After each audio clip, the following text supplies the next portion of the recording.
आज कमोबेश भारत के हर राज्य, जिले, कस्बे में जिस तरह से धर्मांतरण गैंग धर्म परिवर्तन का खतरनाक खेल खेल रहा है, उस पर न सिर्फ लगाम लगाने बल्कि उन पर कड़ी कार्रवाई करने की भी जरूरत है। लेकिन ऐसा नहीं है कि हालात आज ही खराब हुए हैं। इतिहास के आईने में झांके तो पता चलता है कि धर्मांतरण को लेकर पहले से ही भारत अंग्रेजों के निशाने पर था। ईसाई धर्मांतरण को समझने के लिए हमें 18वीं सदी की तरफ थोड़ा जाना होगा। दरअसल 1857 के पहले से ही अंग्रेजों को भारतीयों को ईसाई बनाने में ही अपने राज्य की स्थिरता दिखाई देती थी। ईस्ट इंडिया कंपनी के अध्यक्ष मिस्टर मैगल्स ने 1857 में पार्लियामेंट में कहा था कि परमात्मा ने हिंदुस्तान का विशाल साम्राज्य इंग्लिस्तान को सौंपा है, इसलिए ताकि हिंदुस्तान के एक सिरे से दूसरे सिरे तक ईसा मसीह का विजय झंडा फहराने लगे। हम में से सभी को अपनी पूरी शक्ति इस कार्य में लगा देनी चाहिए, जिससे समस्त हिंदुस्तान को ईसाई बनाने के महान कार्य में देश भर के अंदर कहीं पर भी किसी कारण थोड़ी सी भी ढील न होने पाए। इसी के समकालीन एक दूसरा विद्वान अंग्रेज रेवरेंड कैनेडी ने लिखा था कि हम पर कुछ भी आपत्तियां क्यों न आए, जब तक भारत में हमारा साम्राज्य है तब तक हमें ये नहीं भूलना चाहिए कि हमारा मुख्य कार्य उस देश में ईसाई धर्म को फैलाना है।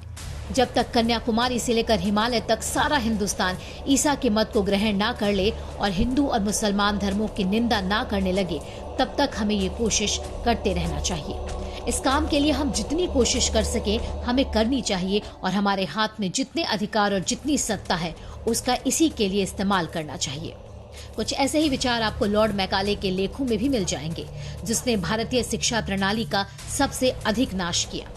वो लिखता है, हमें भारत में इस प्रकार की एक ऐसी श्रेणी पैदा कर देने की भरसक कोशिश करनी चाहिए जो कि हमारे और उन करोड़ों भारतीयों के बीच जिन पर हम शासन कर रहे हैं समझाने बुझाने का काम करे।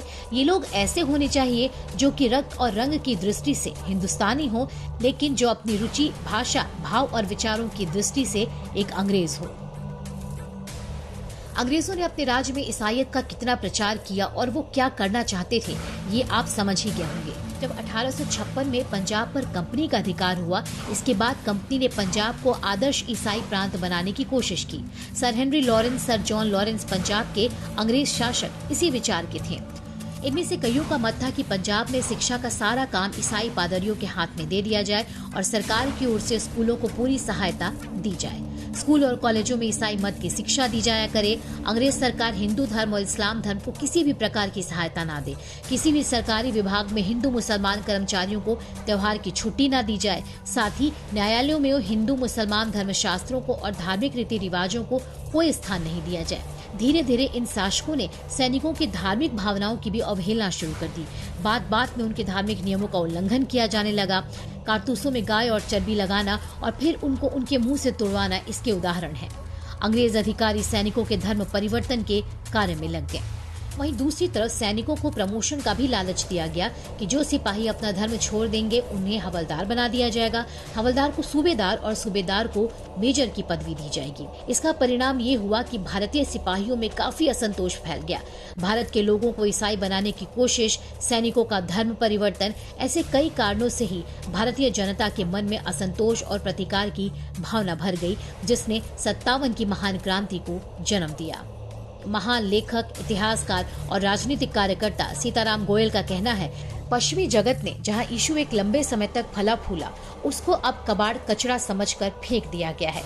इसलिए कोई कारण नहीं है कि हिंदू समाज उस कबाड़ को खरीदे। वो ऐसा कबाड़ है जिसे रिसाइकल नहीं किया जा सकता। वो केवल वातावरण को प्रदूषित ही कर सकता है। जाहिर है हिंदू समाज के लिए ये समझ लेने का समय आ गया है कि यीशु हमारे लिए आध्यात्मिक शक्ति का प्रतीक या नैतिक जीवन का आदर्श कभी नहीं हो सकता। इतिहास साक्षी है कि शुरुआत से ही साम्राज्यवादी आक्रमणों के लिए यीशु को एक साधन के रूप में इस्तेमाल किया गया है। इन आक्रमणकारियों के लिए यीशु रूपी ये साधन बहुत ही फायदेमंद सिद्ध हुआ है। इसलिए हिंदू समाज को ये सच्चाई समझ लेनी चाहिए कि साम्राज्यवादी ताकतों का यीशु रूपी ये हथकंडा अपने देश और संस्कृति के लिए विध्वंसकारी सिद्ध हो सकता है। ग्रेटली मीडिया की रिपोर्ट।